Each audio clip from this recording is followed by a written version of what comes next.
Hey guys, it's Travis and Mike. We just got done with an interview with Rick, one of the coolest guys, wouldn't you say, that I we've would ever say, met? absolutely, yes. Yeah, we're super excited to share this interview with you guys. He was the sound guy for everything that we did with the movie theater, and hopefully we don't get ran over. But anyway, enjoy. This guy's amazing, probably one of the best people we've ever met. Can't say enough about him. I'm Michael Petrell with SEAMAX. And I'm Rick Camp with Master Mix Live. Rick, what have you done so far? Well, Mike, via Dan Gemelli, asked me to come in and do music and sound effects, and then it kind of turned in or morphed into me building a speaker system. And I came up here a couple months ago and checked out the existing speaker system and found out that it was, fatigued, it was old, it was probably about 20 years old or so, and I was like, you got all of this going into the seats and the special effects, it would be underwhelming if the sound didn't match. So I just suggested that we put a brand new speaker system in. This is the first theater I've done. My main background is mixing concerts. So I've mixed concerts all over the world for probably just about everybody you can name. And so I've, from bars to stadiums. I've even tuned speaker systems in stadiums like New York Yankee Stadium and Houston Astros Stadium. I tuned the speaker system. These speakers are custom designed by a guy named George Augsperger. And George is a famous guy. He's 92 years old now, but he's been designing speakers probably for 60 or 70 years. He designs all the large studio monitors for most of the major studios in the world. If you go in major studios like in Los Angeles or in New York, Sony, there's a studio called Larrabee in LA. That's one of the major studios, Record One, where Michael Jackson did all of his stuff. Westlake Audio, where Michael did a lot of stuff with Quincy.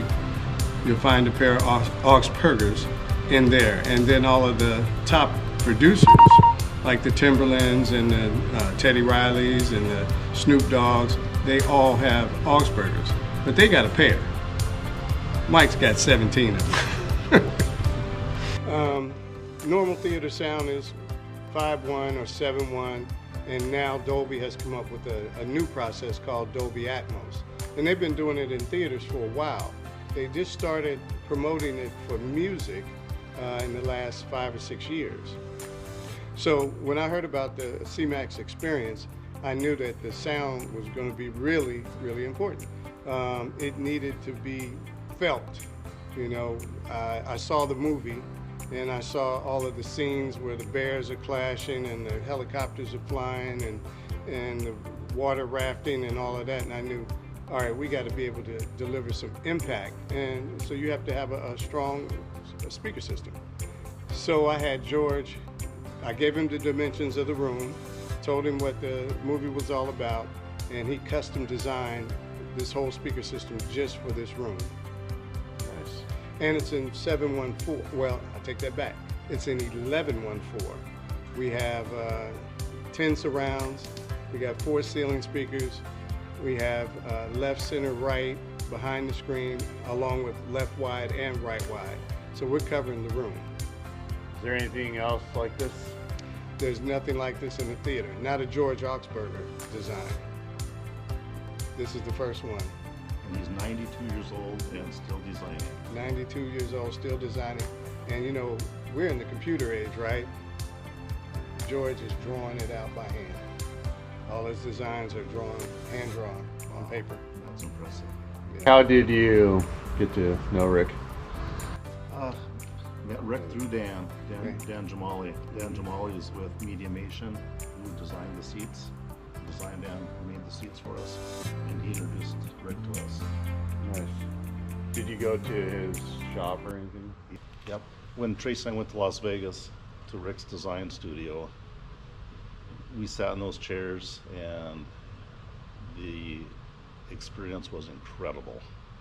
And that's what sold the seats to us.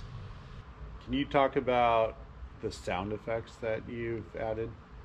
Sure. The picture has a lot of interaction with bears and helicopters and snow mountains and jet skis and ATVs, and we had to basically recreate all of the sound effects from scratch. Nothing that you hear was recorded on location. Russell Cockrum is our voiceover. He's a local fisherman, and we interviewed 4 or 5 different people for the voiceover, and Russell was by far the right choice. They just kind of stuck Russell in front of a mic and said, go for it. And when I heard that, I was like, no, this is not going to flow with the way the movie flows. So I suggested to Mike that we bring in a friend of mine that I've been touring with since early 80s, who ended up being the voice coach on the program The Voice. He was the vocal coach, so anybody that came through The Voice, and he also sang background for Michael Jackson and Janet Jackson and a host of whole other people, but those are the 2 most notable. His name is Romeo Johnson. And I hadn't spoken to Romeo in a few years. And when I heard Russell's attempt, I was like, oh, we need somebody to produce this. You know, Russell's got the voice. He just needs to be led, you know, to bring the excitement, you know. So yeah, that's why I brought in Romeo. Yeah, so Rick, let's talk about Thomas. Thomas, I met Thomas back in 1991 when I met the Commodores. Thomas is a outstanding keyboard player and arranger, and he's the musical director for the Commodores. He has been for the last 30 or 40 years. When you gave me the call and wanted me to do the music, I knew exactly who to get to do the music. I'm a musician myself. I went to Berklee College of Music and majored in trumpet, but I kind of left that alone, and I've been mixing and designing speaker systems and studios and all of that kind of stuff for the last 40 years. But Thomas, I brought him in, and we also brought in a guy named Mike, and I forget Mike's last name, excuse me, Mike. Mike did all the special effects, all the sound effects, the bears growling and the helicopters swishing and all of that kind of stuff. That was his specialty. And Thomas did all of the music arrangements. So, yep, Thomas Dawson. My partner in crime for 40-something years. We've built studios together and all kind of things. Yeah, one of the best people I've ever met, for sure. Right. Cool. So I'll be back.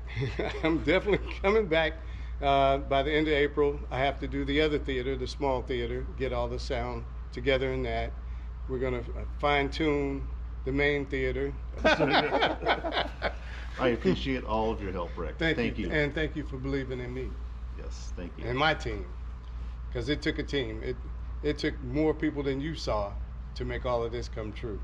I had a whole team of people building speakers and painting speakers and putting speakers together while I was mixing on the music and recording the music, and me and Thomas were mixing and in Las Vegas before we ever got here. It took a lot of people to make this happen. Well, thank you. Thank you.